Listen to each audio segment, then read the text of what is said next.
Ndinoda kureurura kuuraya kwandakaita boyfriend yaamai vangu ndikanodira mutumbi wake acid musango. Zvakatsangira ndiri form 2. Baba vakatisiya pamusoro pekunge vawirwa nemugodhi kumaini kwavaishanda. Ndakasara tichigara tiri 3. Amai, ini nekahanzvadzi kangu kaive kuprimary grade 7. Amai vainge vasiyiwa vari vechidiki zvekuti nekufamba kwemakore vakazoita boyfriend yavo aigara kuSouth Africa asi aigara achiuya kumba. Ndapedza chikoro akanditora akaenda neni Joni kwaakanonditsvagira basa. Ndikatanga kushanda ndichigara navo. Ndakazoti nguva yafamba ndipo pandakazotsvagawo pekugara ndega.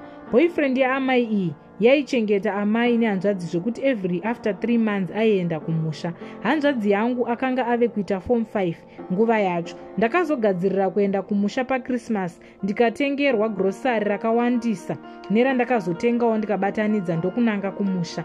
Ndakasvikogamuchirwa nemufaro naamai semunhu ainge ava nenguva abva pamba. Hanzvadzi yangu yakati ichibuda mumba Wanike aitova nemimba yakura. Ndakabvunza nehasha kuti yaive mimba yaani asi hapana akandipindura. Ndakarwadziwa nekushanda kwandakaita kuJoni kuti aende kuchikoro asi amai hapana shoko ravakatumira kuti vandiudze kuti ndozvaiva zvaita hanzvadzi yangu. Ndakapopota kudzimara mai vandiudza chokwadi kuti boyfriend yavo ndoyainge yabata mwana Chibharo. Ivo vaenda kuHarare paakamboshanya achibva Joni. Amai vakazvichengeta pautatu hwavo kana kuudza munhu.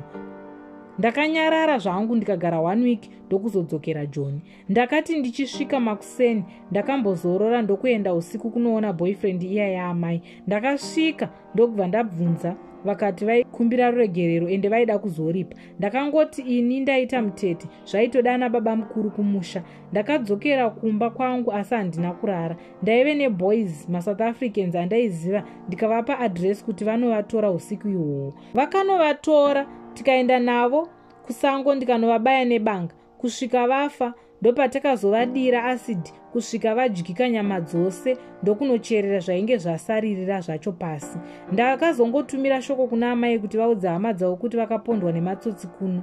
Patodarika almost 18 years zvaitika and nanhasi amai handina kuvaudza kuti ndo zvakaitika. Sister yangu akatozvara mwana atokura. Handina rugare nezvandakaita asi panguva yacho ndaive ndichirwadziwa nezvakaitwa mwana wamai vangu.